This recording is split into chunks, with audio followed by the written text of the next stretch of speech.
Gracias por escuchar los podcasts de Radio Nacional. Acceda a todos los programas en rtv.es/a la carta.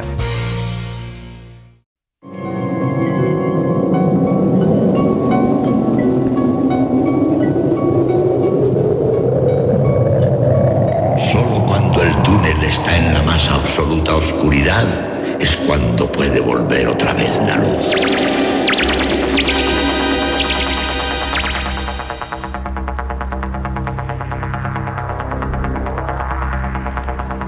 Estás entrando en el espacio en blanco. Una puerta a nuevas dimensiones de la existencia.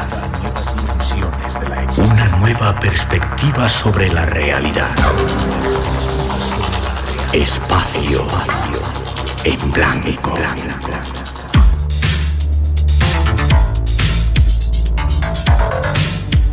Una producción escrita y dirigida por Miguel Blanco. Hola, buenas madrugadas. Llegamos, programas especiales de verano en este tiempo especial del Espacio en Blanco. Un tiempo que de nuevo va a llenar de misterios las ondas de Radio Nacional. 2 horas tenemos por delante hasta las 4, las 3 en las Islas Canarias para disfrutar de ello, y nos alegra que hayas decidido acompañarnos en esta madrugada especial.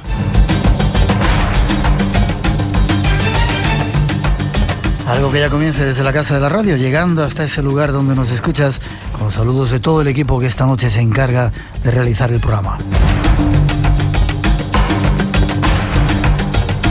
Para hoy llega un programa sorpresa, incluso para este que os habla. Solo me han dejado decir que os presente la primera introducción, esa que nos va a dar pistas sobre los temas que nos esperan esta noche. De los cielos, que tiene poderes inconfesables. Lo cierto es que el misterio le acompaña donde quiera que va. Sabemos que de niño era capaz de ver el aura de las personas y que con la... Y es una encerrona. Tuve la oportunidad en un ritual de verme cara a cara con un diablo. Nombre: Miguel Blanco. ¿De qué se le acusa? De recorrer el mundo en busca de misterios. Un anciano, tenía increíbles poderes, era un sanador. Ha dado 7 veces la vuelta al mundo. Perdió mitad del desierto Natar en Mauritania. Historial clínico. Experiencias cercanas a la muerte, viajes astrales, plantas de poder. Yo tuve la oportunidad de conocer a un nubio de los que vivía allí. ¿Cómplices? Cientos, miles. Monjes, chamanes, brujos, dioses. Me enseñó un poco los secretos, ¿no? Puede oírnos. ¿Qué delito ha cometido? Secretos. Tienes secretos. Pues aquí es donde va a empezar a contarlos. Así comenzará, Miguel, la sección que arrancaremos contigo a partir del mes de septiembre con las preguntas de nuestros oyentes. Qué bonita. ¿Te gusta? Carita, sí, está bonita. Sí, ¿verdad? Sí. Porque hay muchas cosas que tú no has contado. Es verdad que hay muchas entrevistas tuyas, y si buceas en la red, en internet, en los medios escritos, en otras emisoras de radio, hay muchas entrevistas tuyas, pero ¿cuántas cosas te guardas todavía? Pues no lo sé, la verdad, porque voy contando a medida que voy recordando. Hay muchas cosas que están ahí ocultas todavía, o han ocurrido hace muchos años, o me da vergüenza contarlas todavía, ¿no? Yo creo que en el momento que haga falta contarlas se contarán, irán saliendo, ¿no? Lo que sí me presto, ya que hacemos esta historia, ¿no?, que los oyentes puedan preguntar cualquier cosa, y a contestarles cualquier cosa, si la sé, ¿no? Eres libre, por supuesto. Lo primero que quiero saber, Miguel, con esta presentación que te hemos hecho tan apoteósica, es ¿qué ha sido más fuerte para ti? ¿Bucear con tiburones, dormir en una pirámide o haber estado muerto? Pues las 3 cosas, cada uno en su sitio. Cuando estuve buceando con tiburones, lo he hecho varias veces, pero lo hicimos en el zoo con Juan Luis Cano, y la verdad que no éramos muy conscientes de que encima de nosotros había un tiburón toro, que pasaba que ya nos avisaron los instructores que venían con nosotros, cada uno llevaba uno de elros, porque tú estabas tan alucinado viendo lo que había alrededor que no te dabas cuenta, ¿no? Y nos decían, si te pones delante de él, es un tren, no va a parar, te va a llevar por delante, o sea que ten cuidado, estate atento, ¿no? Y estábamos tan ensimismados, absortos con todo lo que estaba ocurriendo que no nos dimos cuenta, ¿no? Luego bucear en otros lugares y ahí sí sientes más el peligro, aunque bueno, no es tanto, el peligro está en tu propia mente, ¿no? La sensación de tensión. Estar en la Gran Pirámide fue una inconsciencia absoluta. Fíjate que ahora me estoy planteando volver a hacerlo. De hecho, vuelvo este año a Egipto, creo que un par de veces. y he comenzado a hacer las gestiones para volver a intentar quedarme, no sé si a dormir, porque no creo que me atreva a estar tantas horas, pero sí 3 o 4 horas por la noche yo solo. No sé si me atrevería, ¿no?, ahora a hacerlo. Cuando lo piensas con perspectiva, fue una inconsciencia, ¿no? Podía haber pasado cualquier cosa y nadie se hubiera enterado en las 8 o 10 horas que estuve ahí dentro, ¿no? ¿Cuántos años hace que dormiste en la pirámide? Para mí el tiempo ya sabes que es una cosa muy rara, pero debió ser unos 80 y tantos. O sea que hace unos cuantos años, bastantes años. Egipto ha cambiado increíblemente desde entonces, ¿no? ¿Y tú? También. Claro, evidentemente. Y yo también, ¿no? Y ahora me he hecho más cauto, ¿no? Antes era más, no sé, no más valiente, más loco, más inconsciente, ¿no? Y ahora me pongo a pensarlo, decir, está allí dentro, los que conocen la Gran Pirámide, tú ya has estado dentro, ¿no? Imagínate lo que es subir esos escalones, meterte, llegar a la cámara del rey, que se apague todo y quedarte allí tú solo a oscuras, ¿no? Con esa presión que hay, de esa onda de sonido que hay, y que empiezan a pasar cosas, ¿no? Como ocurrió cuando me metí en el sarcófago, que parece ser lo que le ocurrió a toda la gente que está allí, ¿no? Y cuando estuve muerto, pues uno no es consciente de las cosas cuando las está viviendo, ¿no? Son tan intensas, ¿no? Y yo lo vivía muy intensamente. Aquella fue una experiencia que a mí me dejó muy marcado, porque tengo una cita pendiente con un anciano y con un niño que me encontré en esa experiencia de vida, después de la vida, cuando estaba a punto de irme, y tengo que ir a Cajamarca a hablar con ellos. Estoy seguro de que cuando vaya, no he estado nunca en Cajamarca, está en Perú, están muchas veces en Perú, pero no he estado nunca en esa ciudad, pero yo creo que iba a estar ese anciano y ese niño esperándome para ver qué me tienen que contar. En los más de 30 años, Miguel, que llevas en el mundo del misterio, dime una cosa, ¿te has encontrado con más fraudes o con más certezas? Sería difícil, de 60-40 diría. Y no sé si por un lado fraudes, no sé si serían más fraudes que certezas. Certezas cada día hay menos. La ciencia está desmontando un montón de paradigmas y por otro lado está dando certeza a otro montón de cosas que nosotros perseguimos, ¿no? Y cuando ya das certeza, por ejemplo, cuando conoces lo que es la electricidad, se diluye el misterio de la electricidad. Entonces se están diluyendo muchos misterios, nos estamos acercando a misterios fundamentales como el que es vida después de la vida, ¿no? Cada día hay más científicos hablando de todo ello, con lo cual ese misterio se va diluyendo, ¿no? Si me dices fraudes en cuanto a personas, hay muchas. Mucha gente que ha querido o que cuenta historias que no son ciertas, o que quiere un minuto de gloria, o que quiere ganar dinero, o que quiere sexo, o que quiere poder a través de esto. Y la espiritualidad es un campo abonado para todo eso y hay que tener mucho cuidado. Espacio en Blanco. Una puerta a lo desconocido. Con Miguel Blanco. En Radio Nacional. Miguel, ahora quiero que estés muy atento porque alguien que tú conoces muy bien se nos ha colado en esta entrevista especial de esta noche. Tenéis trampas en el programa, ¿eh? Tenemos sorpresas, vale, no trampas. Vale. Alguien que conoces y que se llama Vicente Fuentes. Escucha. Bueno, Miguel, aquí me tienes, soy Vicente Fuentes. Es para mí un auténtico privilegio, por supuesto, estar aquí en este programa especial, que es una sorpresa. Fuiste la primera persona que me dio la alternativa en el mundo del misterio a la hora de hablar de fenómenos extraños que tanto te apasionan y que también me apasionan a mí. Y nada, bueno, pues una pregunta que sí que tengo es, bueno, ¿en qué momento de tu vida, como investigador, como persona, como viajero, como amante realmente de los fenómenos extraños, te has plantado ante una situación en donde dijiste, necesito tener una cámara de fotos para inmortalizar esto porque no se van a poder creer lo que estoy viviendo? Pues, ¿qué momento fue ese? Y bueno, pues que nos cuentes la experiencia que tuviste y bueno, pues qué sentimientos, qué emociones, qué te creó aquello, qué dejó en ti y qué puedes contarles a la audiencia al respecto de aquella experiencia. Bueno, pues nada más, un auténtico placer para mí estar en este programa especial. Muchos saludos a todos los seguidores de Espacio en Blanco y un abrazo muy fuerte para ti, Miguel. Gracias, Vicente, gracias. Vicente le dimos la oportunidad de que estuviera, lo contaba él, ¿no?, en el programa, como mucha otra gente que ha pasado por el mundo del misterio, ¿no? Jesús Callejo, Carlos Canales, lo ha contado mucha gente, ¿no? Enrique Vicente, montones de personas han estado al principio, ¿no? Respecto a lo de la cámara, un día, yo durante mucho tiempo viajaba sin cámara. De hecho, hay como 10, 15 años de mi vida en la que no hay fotografías. Porque mirar la vida a través de una cámara era perderse el momento. Cuando estabas en la selva con los indios, era perderse el momento para hacer la foto, ¿no? Luego me he arrepentido, ¿no? Ahora estoy un poco volviendo otra vez a esa onda, ¿no? Me he arrepentido algunas veces de no tener una cámara. Por ejemplo, la tuvimos en Canarias cuando hicimos el 23 de abril. Tuvimos ese contacto extraterrestre y apareció esa extraña nave, que aquello era una nave para mí, ¿no? Y yo descargué 2 carretes y luego me di cuenta de que no había salido ninguna foto, estaban todas veladas. Cuando sí realmente me arrepentí de no haber tenido una cámara, que la teníamos entonces, fue cuando vi La historia del diablo en Haití. Esa historia famosa en la que apareció un diablo y interaccioné con él, ¿no? Yo llevaba un equipo de televisión conmigo, estaban en el hotel donde estábamos y pedí poder grabar aquello, ¿no? Porque aquello era absolutamente increíble. Yo sabía que cuando lo contara nadie se lo iba a creer.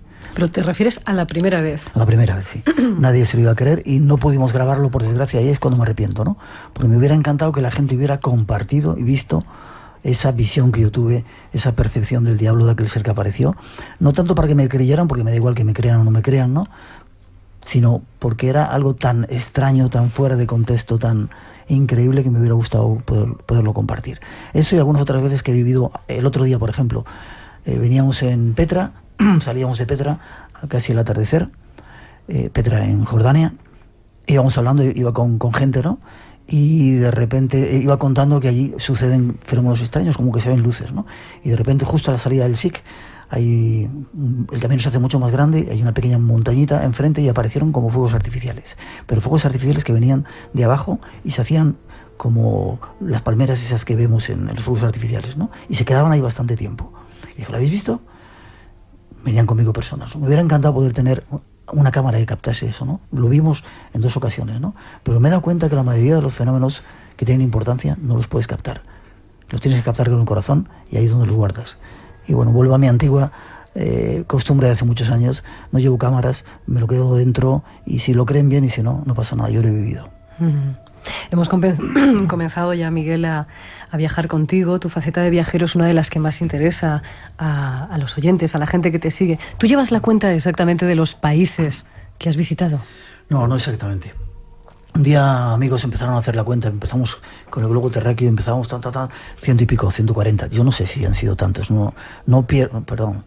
Sí, puedo decirlo así, no pierdo el tiempo en saber cuántos, ¿no? Hay muchos que he repetido muchísimas veces. Egipto como 40, 50 veces, Cuba, Brasil, México, el que vamos ahora, ¿no? Pero no llevo la cuenta, no es para mí una carrera o quiero ponerme medallas visitando muchos más países, ¿no? Recuerdo que hace mucho tiempo, cuando éramos viajeros, ibas a la India y te encontrabas con gente, estoy hablando de los años 80, 80 y tantos, ¿no? Viajar a la India era ir al fin del mundo o a otro planeta, ¿no? Y te encontrabas ahí con la gente, había carreras por enseñar los sellos que tenías en el pasaporte, ¿no? Y llegaban los de Australia, los tíos que habían viajado muchísimo, y te enseñaban Australia, Nueva Zelanda, no sé cuánto, no sé qué. Decía, joder, tío, yo tengo Francia, España y Egipto, India, fíjate si viajaba, ¿no? Y entonces se me quedó un poco ese gusanillo, pero lo perdí enseguida, ¿no? No hago viajes por tener sellos en los pasaportes, sino porque surge, porque tengo que hacer determinada cosa en ese país, ¿no? Han sido muchos, afortunadamente, en mi vida. Alguien decía que en una vida se pueden vivir muchas vidas, ¿no? Yo lo llevo viviendo así, ¿no? En una sola vida o en fragmentos pequeños de mi vida soy capaz de vivir tanto como una vida de cualquier otra persona, porque me muevo muy rápido, vosotros lo sabéis, ¿no? Y eso me da cierta ventaja. Pero no es una carrera ni quiero tener más sellos en el pasaporte. Supongo que esta pregunta que te voy a hacer ahora es muy complicada de responder, pero tú sabrías decirme cuál es para ti el lugar más misterioso que tú has visitado. Si hablas de misterioso en cuanto a terrorífico, Haití, sin duda. Al que no volverías, lo has dicho muchas veces. Me acaban de invitar de nuevo a volver y pondría, o sea, no quiero ir. De hecho, no hace mucho tiempo, cuando hubo ese tremendo terremoto, un amigo mío que era la primera persona que se desplazaba por parte de España en ayuda humanitaria, me dijo, Miguel, te necesitamos para ir a Haití. Y dije, pídeme un brazo y una pierna, te lo doy, pero yo a Haití no vuelvo. Quizás sea el sitio más terrorífico, más negro que yo he podido ver, más oscuro, Tengo imágenes de lugares a los que íbamos y la gente que estábamos en contacto con ellos que eran muy tenebrosos, ¿no? Hay otros lugares también misteriosos, ¿no? Por ejemplo, Nepal a mí es un lugar, concretamente Pasupatinat, hemos estado este año allí, ¿no? Donde queman a los muertos, es un lugar que a mí también me llega mucho, ¿no? Ver cómo la muerte se da en directo y cómo queman a los cadáveres y lo que ahí ocurre y el ambiente que hay y el olor. Pero tenebroso Haití, sin duda. De tus pasos por el mundo hablaremos en esta entrevista, pero antes hay alguien que me está empujando porque está deseando intervenir y es alguien muy querido en este programa.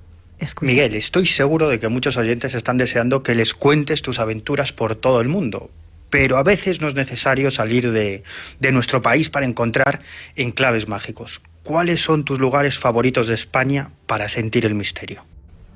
¿Cuáles son, Miguel? Qué difícil. Es que Miguel hace preguntas difíciles. Algunos lugares del Camino de Santiago, por ejemplo, Foncebadón. A mí la zona del Bierzo, mi padre nació allí, ¿no? Me llama mucho la atención. Hay un lugar que se llama el Valle del Silencio, hay una antigua herrería que es de Compludo, se llama Herrería de Compludo, que es absolutamente retrotraerte al tiempo medieval y sentir cómo están allí los herreros y llegan los caballeros templarios a hacer sus espadas y a agarrar a sus caballos. Foncebadón, esa cruz que hay en el Camino de Santiago, cuando vas subiendo, sales de León, sales de Astorga y comienza la parte más tenebrosa y dura. Porque tú has hecho el Camino de Santiago como caminante. Fíjate, no lo he hecho entero. No. Lo he hecho, no entero seguido, mejor dicho. Lo he hecho entero en diferentes etapas. Nunca he tenido un mes y pico de tiempo para decirme voy a hacerlo, ¿no? Pero sí he hecho todas las etapas a lo largo de diferentes partes y tiempo de mi vida, ¿no? Pero como te digo, esa parte de Foncebadón saliendo de Astorga es increíblemente misteriosa, ¿no? Galicia está llena de lugares. He vivido historias en cementerios hablando de la Santa Compañía o cerca de la Costa de la Muerte, que eran para ponerse los pelos de punta. En Canarias, donde vamos, hay un lugar a mí que me llama mucho la atención, que es la Punta del Hidalgo. Vamos a ir ahora de nuevo allí. Hay lugares, yo casi que diría en Murcia, en Cartagena. Si te pones a pensar en multitud de lugares, pero si tuviera que sacar algunos, Canarias, Punta del Hidalgo, Foncebadón y el Valle del Silencio en ese lugar. Cantabria también tiene lugares muy especiales. Pero el misterio, ¿sabes? Es una cosa consustancial, es una forma de vida el misterio. El misterio te lo encuentras allá donde, en cualquier lugar que estés. Se trata de tener esa actitud para poder encontrarlo. Alguna gente me dice, tú o alucinas, o inventas, o tienes mucha suerte para que te pasen cosas, ¿no? Por esto que te contaba, ¿no? Hace poco tiempo en Petra, pues me pasó, y muchos de los viajes me pasan pequeñas cosas que dices, me dan un toquecito de que estoy vivo, ¿no? Pero me ocurre a mí porque estoy abierto a ello. Y porque estoy no predispuesto, no voy buscándolo, sino de repente surge, ¿no? Por eso creo que el misterio es una forma de vida. Es algo consustancial que tú llevas en tus células y que de repente se te muestra para darte claves y señales de cosas que debes de hacer.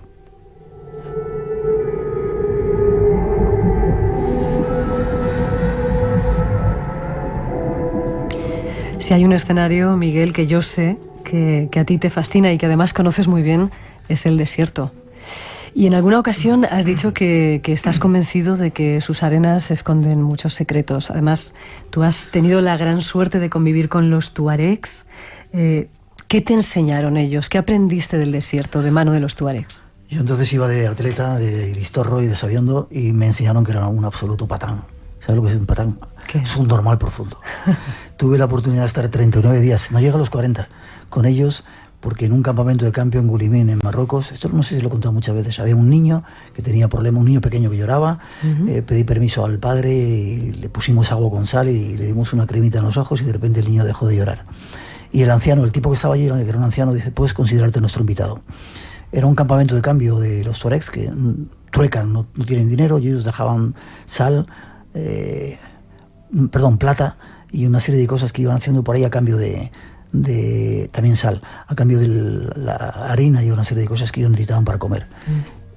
Y entonces dije a los chicos que venían conmigo, me quedo con ellos. Yo no pensaba que iba a ser tanto tiempo, y estuvimos 39 días. Entonces estar con ellos me enseñó, primero que era ciego, yo tenía una vista súper espectacular entonces, y recuerdo un día que iba con este anciano que le pregunté los años que tenía, me dijo entre 60 y 80, no lo sé, no sé cuándo nací. Y él iba con un arcabuz, no sé si sabes, esas escopetas que se cargan por la parte de arriba, que tienen una especie de cono abierto. Metía por ahí la pólvora, el plomo, y luego la pólvora, apretaba y se ponía a caminar, íbamos con el camello y de repente miraba y decía, ¿ves ahí? Y yo no veía nada. El tipo disparaba, empezábamos a caminar con el camello y a los 5 minutos veía un bulto y al cabo de los 10 minutos veía una gacela. Y decía, yo creía que tenía buena vista, y este tipo que tiene 80 años o 60 me da sopas con onda, ¿no? Me enseñó lo quiero emplear lo banales y futiles que somos la gente del mundo occidental, ¿no? Que creemos que porque tener agua, un teléfono o 4 cosas somos superiores, ¿no? Me daban sopas con onda en todo, nos daban, ¿no? Sopas con onda en todo, y me enseñaron la simplicidad. Y una cosa importante, el desierto te puede volver loco. El desierto te da lo que llevas en tu corazón y te lo amplifica. Si eres un tipo que llevas problemas, el desierto empieza a sacar voces de la nada y acaban volviéndote loco. Si eres un tipo que llevas un poco de tranquilidad, el desierto te lo ofrece. Te amplifica todo lo que llevas en tu corazón. Fue una gran lección que me gustaría volver a repetir teniendo tiempo para volver con ellos. Espacio en Blanco, en Radio Nacional, con Miguel Blanco. Pues precisamente, Miguel, sobre el desierto te quiere preguntar alguien a quien tú consideras tu hermano. Hola, hermanito, soy Manuel, de la Taberna del Derviche Blanco. Verás, como nosotros nos conocimos en un viaje que hicimos al Desierto Blanco, me gustaría que nos abrieras una ventanita de tu alma y que nos mostraras la belleza que hay en ella y que nos contestaras, ya que tú regresas a ese lugar cada cierto tiempo, ¿qué podemos aprender del silencio, de las dunas? ¿Qué magia se esconde detrás de las arenas del desierto y qué escucha Miguel en ese silencio? Muchas gracias. Un abrazo. Dios te bendiga. También a ti. Casi nada lo que pregunta nuestro hermanito, el Derviche Blanco. ¿Qué escucha Miguel en ese silencio? Un poco te he contestado ahí, ¿no? Yo tuve una experiencia en Nepal, en ese lugar donde ahora está destrozado, ¿no? De repente apareció un tipo que era un seguidor de un monje Savinari. El año anterior me habían contado una historia de alguien que se llamaba el dueño del mundo, y de repente me la contaron en Tashkent, en la República, no sé cómo se llama ahora, era la capital de Mongolia Interior, y no me creí nada de esa historia. Un extraño tipo que tenía poderes y que daba anillos y no sé qué, y él decía que estaba acompañado de monjes. Al año siguiente voy a Nepal y me encuentro con un monje precisamente un monje Savinari, seguidor de este señor. Pasan una serie de cosas. De repente se me cae la funda de la cámara. Estaba con una niña en una plaza súper grandísima que hay en Katmandú.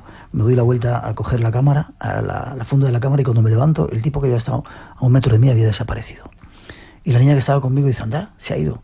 Era un día brumoso, pero se veía perfectamente. O sea, no hubo ninguna explicación que diera una clave de cómo desapareció aquel tipo. Y él me dijo, escucha el silencio. El silencio es la clave para poder entrar en estados especiales, ¿no? Ese silencio lo he podido escuchar en la Gran Pirámide.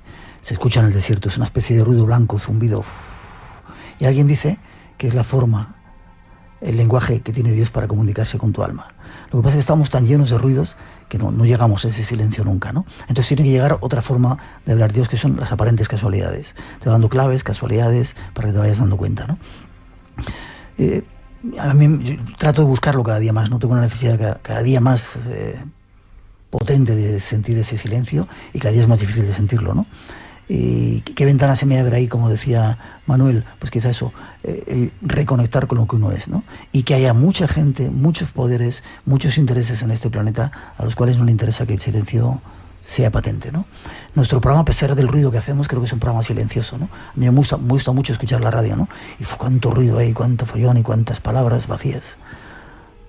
Quizá deberíamos hacer un programa de espacio en silencio en vez de en blanco y no decir nada. ¿Qué te parece? ¿Orlando? Sí, Orlando dice que sí, nuestro técnico.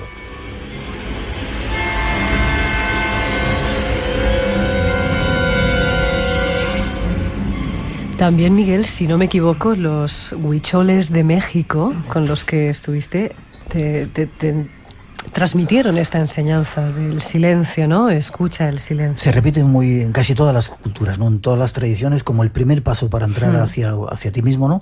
El silencio. Para sentir el silencio hay que ser capaz de quitarte el miedo a la soledad. Y el miedo a la soledad es lo que más tienen los seres humanos, ¿no? Huimos y nos ponemos con tantos ruidos alrededor porque nos da miedo a la soledad. Hay que aceptar primero la soledad, y cuando llega la soledad llega el silencio. Y cuando te enfrentas a él, te alías con él, de repente empiezas a ver un montón de cosas súper interesantes en tu vida, ¿no? ¿Puede ser la meditación una forma de encontrar ese silencio? ¿La practicas tú en tu vida cotidiana? Trato menos de lo que hacía, pero bueno, hay otros tipos, hay meditaciones más activas, y siendo consciente de lo que estás haciendo en cada momento, estás meditando, ¿no? Llegando de los huicholes, para que veas mi situación actual, me da miedo ir con ellos, ¿no? Este verano vuelvo a México, estaremos casi en México cuando esté saliendo esta entrevista, ¿no? Y me han invitado a una experiencia con sus plantas de poder. Hay que caminar varios días para llegar a la montaña, a un pueblo súper perdido, y no sabes el miedo que tengo, ¿no? Pero quiero vivir esa experiencia porque son de los pueblos, de los únicos pocos pueblos que existen en el planeta todavía, arraigados y auténticos. ¿Te entrenas de alguna manera cuando vas a hacer alguna de estas experiencias? ¿Tienes algún entrenamiento personal? ¿Cambias tu forma de alimentación, tu dieta? No sé. No especialmente. Trabajo en el campo y eso te da mucha vida. No sabes lo que es cavar cuando estás haciendo un huerto o andar de acá para allá cortando leña. Esa es la mejor gimnasia que uno puede hacer sin desmerecer los gimnasios y demás. Siguiendo con tus viajes, Miguel, nos vamos de México a Senegal, porque hay una historia que yo he leído y que tú has contado varias veces sobre Baba, un marabú, un brujo al que conociste allí en Senegal, y él te dijo algo así como que todos estamos aquí para cumplir una misión. Y te insistió en que para saberlo hay que recordar lo que deseábamos ser y hacer cuando éramos niños. Aquel tipo... Perdón. ¿Tú siempre has tenido clara cuál es esa misión? ¿O crees que esa misión va cambiando a lo largo de nuestra vida? No. Yo creo que cada uno de nosotros hemos venido a hacer algo concreto que tú mismo has elegido. Esto es filosofía, ¿no? Y bueno, no se puede demostrar, ¿no? Cada uno ha venido aquí a hacer algo concreto que ha elegido conscientemente antes de venir a este planeta. Y eso no cambia. Y para recordarlo es volver al momento en que eras niño y preguntarte, recordar lo que deseabas cuando eras pequeñito, ¿no? Y de repente te decía, pues ser médico o no sé qué, no sé cuánto. Hay que tratar de concretarlo, ¿no? Ahí están un poco las claves de para lo que has venido aquí, porque en ese momento todavía lo recordabas, ¿no? Y Baba era un tipo, no sé si se llamaba Baba, yo creo que le puse ese nombre. Era un sheik, no era un brujo, era un marabú. Un marabú es alguien que tiene poderes, pero no tanto como brujos, sino positivos, ¿no? Y era un tipo que era absolutamente increíble porque te miraba y te empezaba a contar cosas de tu vida que te dejaba asombrado, ¿no? Y sobre todo cuando... Yo recuerdo como me pasó también en Atar con otro santón de estos, ¿no? Cuando le tocabas la mano, ibas por ahí, te encontrabas con cualquiera que no te había visto tocarle la mano, que no sabía dónde estabas, que era en otra localidad, ¿no? Y te llegaba y te besaba la mano y decía, ¿por qué te la besa? Dice, ellos saben que has estado tocando al marabú, al sheik. Dice, ¿pero cómo puede ser eso? Algo dejaba impregnado en ti, como un olor, que los demás lo reconocían, ¿no?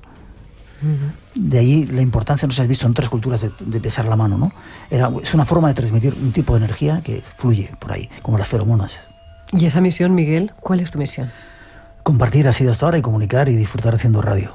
Y bueno, lo estamos haciendo, gracias a Dios, nos lo permiten todavía. Has hablado de filosofía y precisamente de filosofía y de religión quiere preguntarte el que más sabe de la materia.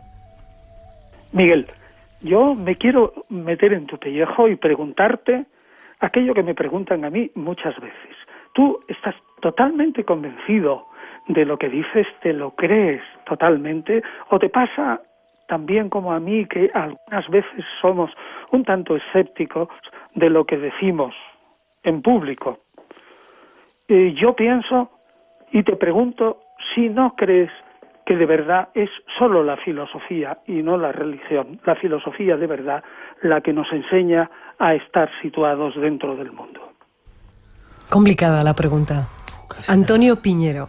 Claro, el maestro. Yo es que ahí no puedo contestarle. La filosofía y la religión.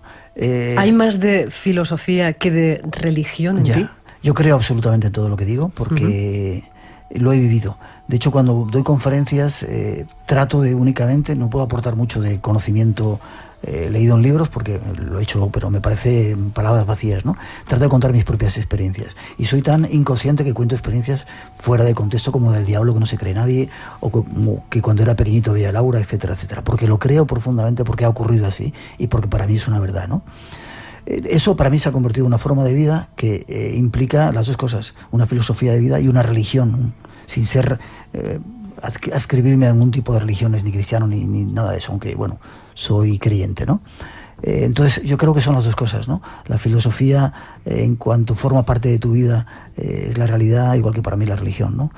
Al final, durante mucho tiempo, lo que intenta esta sociedad es desvincular al hombre, desgajarlo en pedacitos, ¿no? Y somos una unidad. Y cuando tú te haces una unidad con el silencio, con tus experiencias, la religión, la filosofía, todo, eres tú mismo. Tu mirada se conforma en eso. O sea que para mí son ciertas esas cosas. Annie y yo rompimos. Hace un año estábamos enamorados. Hay amores que jamás regresarán. Paul McCartney, que es el Beatle que ha pedido la separación. Conciertos que te perdiste para siempre. Pasajeros al tren. Trenes que nunca volverán a pasar. recupéralos. Descárgate todos los programas que te perdiste en la web de Radio Nacional, rtve.es. Radio Nacional, escúchala otra vez.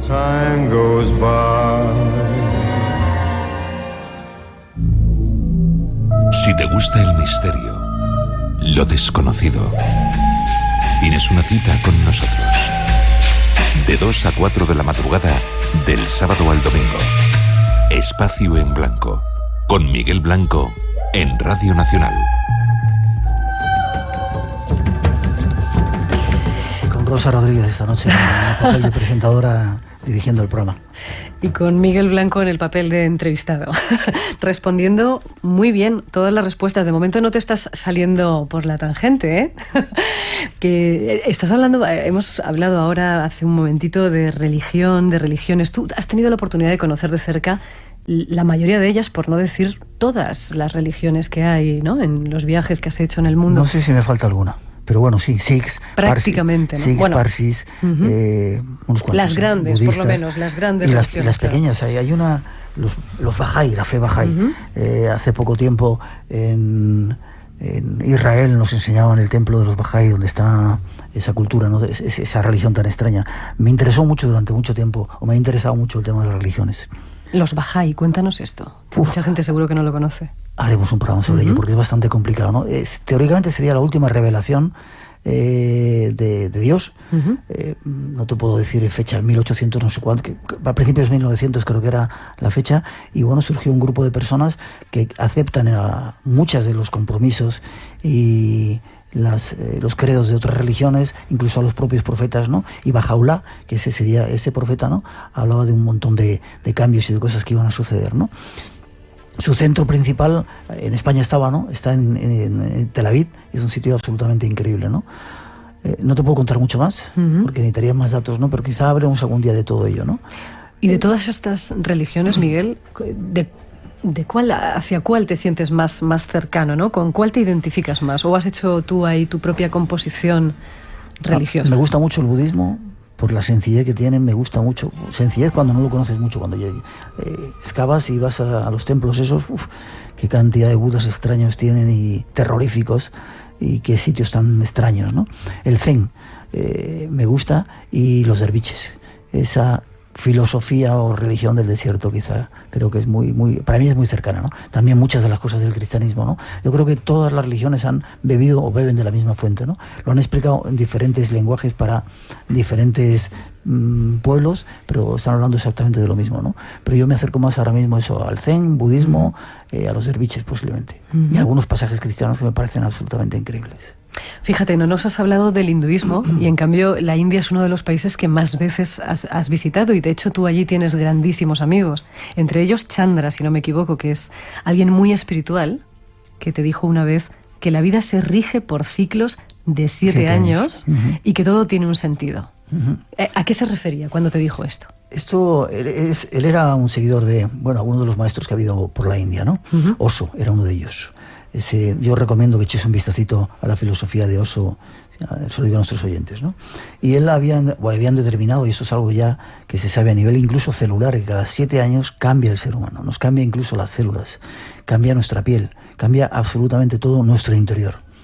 Y si te das cuenta, si empiezas a pensar y a ser consciente, te darás cuenta que cada 7 años algo ocurre en tu vida, ¿no? De hecho, en la vida de un niño, a partir de los 7 años deja de ser niño, infante, y empieza a convertirse en niño. A partir de los 14 deja de ser niño para convertirse en adolescente. A partir de los 21 es un hombre. Es decir, hay cosas muy concretas que te impregnan y te transforman tu propio ser humano, inducido por el cambio interior que está sucediendo en tus células, en tu sangre, en todo, ¿no? Lo que pasa es que este mundo nuestro está tendiendo, como te digo, a dispersar a los seres humanos, a homogeneizarlo todo, y nos da igual.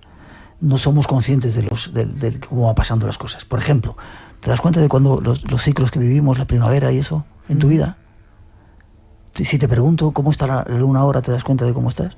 Complicado con este ritmo, ¿verdad?, de vida ni que miramos, llevamos. ni nos damos cuenta, solamente porque lo dice un tal corte, ha llegado la primavera, o porque no nos damos cuenta de si estamos en primavera, en verano, no nos damos cuenta de si estamos en luna llena, y todo eso influye en el ser humano. ¿Cómo nos vamos a dar cuenta de los cambios interiores que tenemos si estamos imbuidos en ellos, ¿no? Sin embargo, si lo analizas un poco, cada 7 años pasa algo increíble en tu vida que te transforma, tanto bueno como malo. Porque llega la crisis de los 40 que se hace a los 42 y la vida te da un palo si no has sido consciente, y llegan las enfermedades y llegan un montón de historias. Entonces, pensarlo un poquito, veréis cómo cada 7 años pasa algo. ¿En qué ciclo estarías tú ahora, Miguel? Espiritualmente, ¿no? ¿Cómo te sientes en este momento de tu vida? Difícil. Fíjate, que beba un poquito de agua. Sí, con muchas cosas todavía que hacer, muchas cosas que creer, muchas ilusiones que cumplir y muchos sueños por hacer realidad.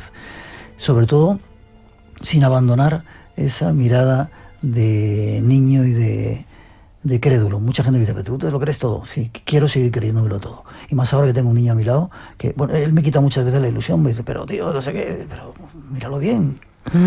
Estoy todavía ahí, con muchas cosas que aprender.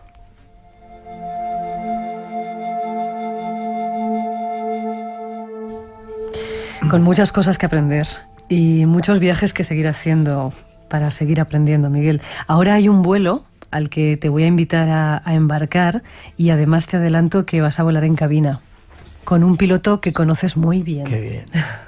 Bueno, Miguel, tú imagínate que te vienes a hacer un vuelo conmigo. Vamos a despegar. ¿A qué momento de la historia te gustaría volar? Pero eso sí, piloto yo. Difícil, ¿a qué momento de la historia? Hay tantos. Estamos en directo, se puede toser, o sea, no te preocupes. Estamos fatal con la energía, Miguel. Sí. ¿A dónde me gustaría ir? No lo sé. Quizá me gustaría mucho haber visto el mundo egipcio, ¿no? Cuando estaba en su esplendor, ver a Gengis Khan por ahí danzando. Quizá los grandes momentos de la historia, ¿no? Y no me gustaría, por ejemplo, volver. Hay momentos que yo siento pánico cuando los veo, ¿no? Y tuvimos en el programa a un compañero hablando de los campos de concentración. Para mí es un tema que me aterroriza, quizá porque si creyera en la reencarnación, creo que lo he contado una vez, ¿no? En algunos de mis otras vidas yo estuve en Mauthausen con esos españoles que murieron allí, ¿no? Lo has dicho sí, en bastantes y yo creo ocasiones. que hay ese tipo de momentos, ¿no? Pero tampoco, quizá por tener ver cómo estaban ocurriendo las cosas, sería bueno estar ahí, ¿no? Pero yo vivo muy el aquí y el ahora, quizá excesivamente, y soy muy rígido en eso, ¿no? Y estás contento con el tiempo que claro, te ha tocado. Estoy aquí, estamos ahora y aquí estamos, y no quiero volver atrás ni ir hacia adelante, estamos aquí. Luego hay posibilidades de viajar a través de viajes astrales y otra serie de cosas para ir por ahí. Así que, comandante, te agradezco, no hace falta que nos montemos en ese avión para ir a ese sitio, ya vamos a dar una vuelta por ahí por España, que nos encantará estar contigo. Me refiero al comandante. Iván Castro, nuestro colaborador, nuestro piloto particular. Tú has hablado de Egipto, Miguel, y es curioso, pero has tardado en mencionar uno de tus destinos favoritos y uno de tus lugares predilectos. Hay alguien que ha estado contigo muchas veces en Egipto, alguien que conoces muy bien y con el que has vivido muchas aventuras, que también ha querido estar presente esta noche en el programa especial. Hola Miguel, buenas noches. Aprovecho esta oportunidad para mandarte un abrazo muy fuerte desde Egipto y decirte que tienes muchos amigos y familias, que aquí hay mucha gente que te quieren, y esperamos tenerte aquí muy pronto. Sé que Egipto es tu tierra favorita, eso no descarta que la primera es España, pero sé que a ti te gusta mucho Egipto, y la gente, sí que te llevas muy bien, la gente te quiere mucho, porque yo creo que han sido muchos años, muchos viajes, y ya entiendes y sabes perfectamente cómo tratar con la gente de aquí. Por otro lado, una de las preguntas que yo siempre he querido hacértela es tu opinión o digamos tu versión sobre la construcción de las pirámides. Creo que has tratado con mucha gente o has hablado de este tema con mucha gente a nivel arquitectónico, a nivel científico, y desde el fondo del misterio también. Ya sabes que aquí se habla de muchas cosas, entre ellos los extraterrestres, entre ellos otros misterios traducidos hasta incluso por los libros, el libro del Corán y los antiguos testamentos. Así que me gustaría mucho escuchar tu opinión sobre este tema, que me imagino que será una mezcla muy interesante entre estas opiniones y estos puntos de vista. Muchas gracias, Miguel, un abrazo y lo dicho, te esperamos aquí muy pronto. Adiós. Ibrahim Soleimán es mi embajador, la puerta de Egipto, es alguien que yo considero profundamente de mi familia y no le puedo insultar, en árabe tampoco porque no me sé la palabra, por tremenda pregunta, ¿no? ¿Qué creo yo? ¿Quién creo que construyó las pirámides? Cuando uno está allí, debería de decir que han sido los egipcios. Ellos se ofenden mucho cuando dicen, pero bueno, los antiguos egipcios podían hacer muchas más cosas, ¿no?, de lo que nosotros les atribuimos, ¿no? Si quisiera ser políticamente correcto, debería decir los antiguos egipcios. Pero estoy convencidísimo, no tengo pruebas de ello todavía, ¿no? No hay nadie que las tenga, ¿no? Pero convencidísimo a nivel de sentimiento que las 3 pirámides, grandes pirámides, estaban antes de que llegara la civilización egipcia. No sé si fueron los Temsujor, los seguidores de Horus, el dios Horus, que reinaron en Egipto durante 6.000 años, seguidores del dios Horus, venidos del cielo, imagínate, o una cultura anterior desconocida, la que construyó eso. No sé si estaban en contacto con extraterrestres, no creo que fueran extraterrestres, pero sí una cultura con un nivel de tecnológico absolutamente insospechado y que lo dejó ahí como un ejemplo. Y muchos, cuando llegaron a la civilización egipcia, 6.000, 8.000 años después, 4.000 años después, dependiendo de la cronología, se dieron cuenta que aquello era una montaña, era una forma de llegar a Dios. No había muchas montañas en ese desierto, ¿no? Y entonces empezaron a construirlas para que sirvieran de tumbas y otra serie de cosas, ¿no? Pero si te tuviera que decir algo, Ibrahim, para discutir un rato con él, que le encanta y nos encanta, yo creo que fue una civilización anterior que lo dejó ahí, plasmado como un ejemplo, como algo para la posteridad. Y creo que dentro de poco vamos a tener muchas respuestas con todo eso, ¿no? Si fuera verdad lo que decía Saji Aguas de que se encuentra la momia de Keops dentro de la Gran Pirámide, yo no me lo creo, pero sí creo que se van a encontrar algunas cosas que nos van a dar más claves, que durante mucho tiempo han sido ocultadas. Porque en Egipto se sigue una cosa muy curiosa, la política del silencio. Nosotros hemos descubierto objetos fuera del tiempo que de repente vas a verlos en el museo, los tienes controlados y al día siguiente, al viaje siguiente, que es 2 o 3 meses después, ya no están ahí. Los han cambiado de sitio, los han hecho desaparecer, preguntas, no están, no existen. Cualquier cosa que va en contra de la cronología y la historia oficial de Egipto la apartan un poco, ¿no? No sé si la esconden un poco, ¿no? Con eso no quiere decir que están ocultando, tergiversando la historia, ¿no? Pero bueno, Egipto es un pueblo portentoso, lo ha sido durante mucho tiempo, ha sido uno de los imperios más increíbles, yo por eso lo admiro, y la gente de hoy sigue teniendo ese reflejo todavía. Por eso me encanta mi Egipto. Espacio en Blanco. Tu cita con el misterio en Radio Nacional.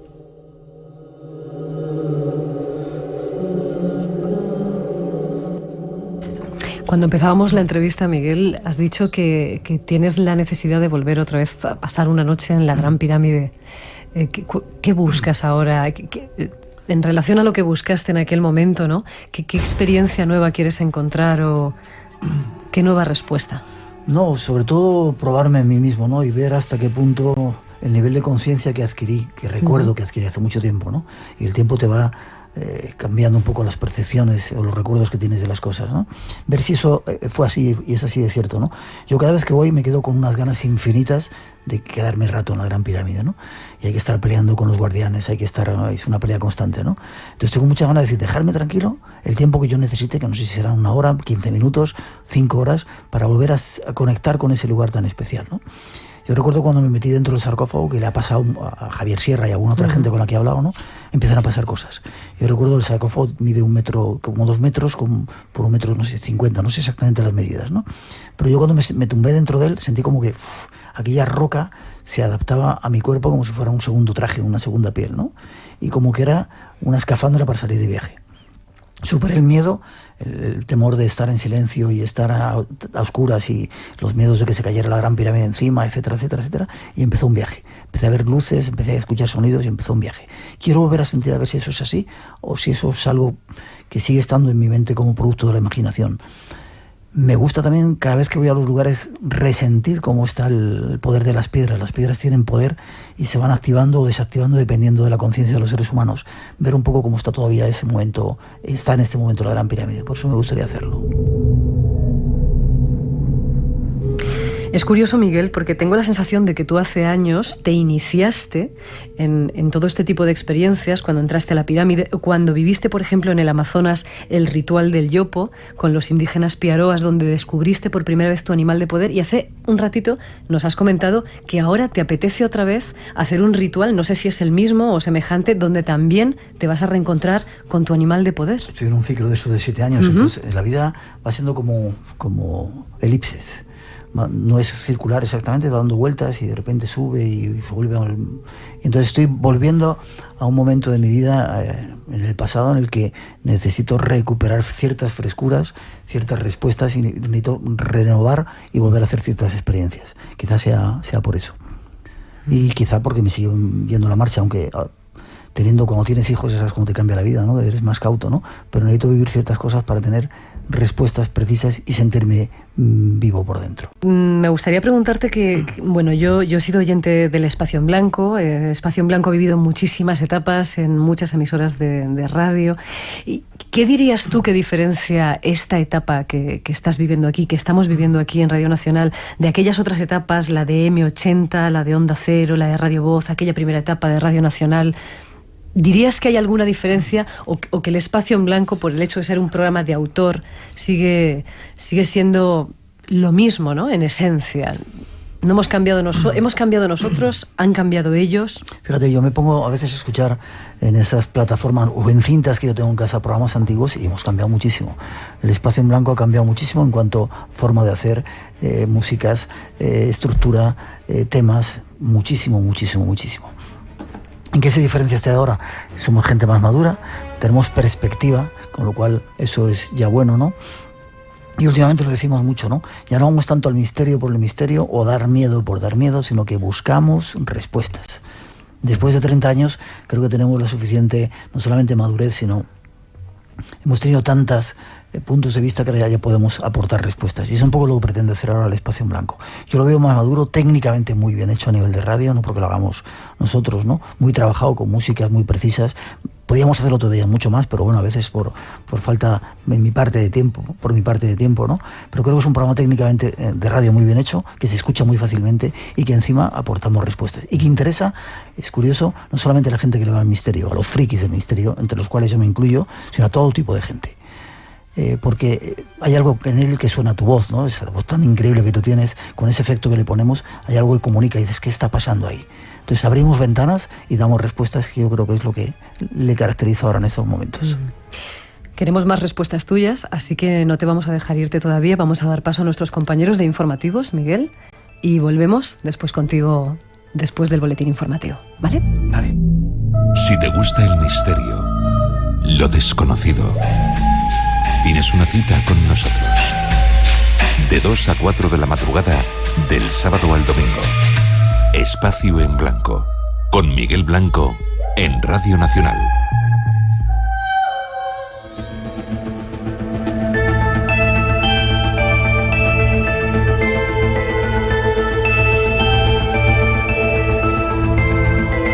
Me dejan un momentito todavía aquí en el micrófono para anunciaros otro de los temas que nos espera tras las noticias. Es hasta las 3, las 2 en las Islas Canarias. Queremos llevaros de viaje a conocer un país portentoso, escuchar este avance. Yo creo que no hay castillo en Escocia prácticamente que no tenga un fantasma, pero claro, el de Edimburgo ha pasado por muchísimo en su historia, ha vivido muchas guerras, ocupaciones inglesas y demás. Entonces, claro, hay muchísimas leyendas con respecto a eso. Una de las más conocidas seguramente sea la del tamborilero fantasma, que es un pequeño músico, un joven, que aparece supuestamente en las vísperas antes de que el castillo sea atacado, o sea, la noche antes de que el castillo sea atacado.